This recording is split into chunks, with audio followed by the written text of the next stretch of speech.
అప్పట్లా ఊర్లలో కథలు చెప్పేటోళ్ళు చిందోళ్ళు ఒగ్గోళ్ళు ఏషాలు గట్టి చెప్తుంటే తెల్లందాకినుకుంటా ఊకుండా గింత బోరు కొట్టకపోయేది. ఆ పాటలు, ఆ పద్యాలు, ఆ ఎగురుడు దుంకుడు నడిమిట్ల జోకులు మా సంబరం అనిపించేది. అట్లనే కాకి పడుకోలేమో పరద మీద బొమ్మలు చూపించుకుంటా చెప్పేది. అచ్చం అట్లనే అందరికీ ఓ అక్క ఓ కథ చెప్తానికి ఎంత చెమట తీసిందంటే చెప్పుడు కాదు చూడాల్సిందే.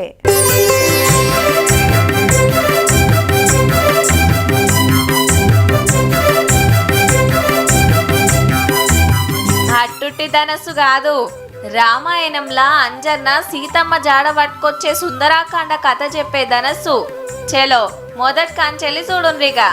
సముద్రం దాటుకుంటా పోతున్న అంజన్న అడ్డం వచ్చిన రాక్షసులను కథం చేసి లంకకు పోయిండు.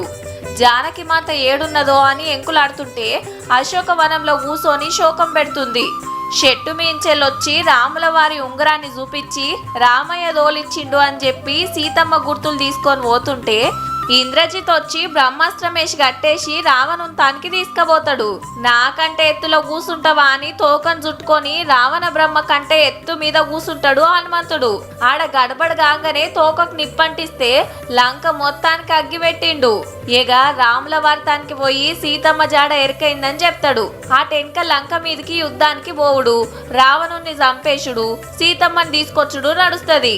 మనకు అలకగానే అర్థమైంది గాని ఈ ధనస్సు మీద సుందరాకాండం దించడానికి మధ్యప్రదేశ్ రాష్ట్రం జబల్పూర్లుండే గీ అక్క 6 నెలలు చెమట తీసింది. పేరు అనుశ్రీ విష్ణోయ్ గుప్తా, మెకానికల్ ఇంజనీర్ అట.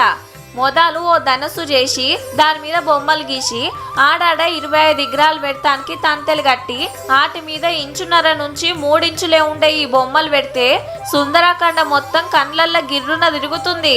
గింత చక్కటి కళాఖండాన్ని చూడకుంటే ఎట్లా అని తీన్మార్లకు పట్టుకొచ్చినామన్నట్టు.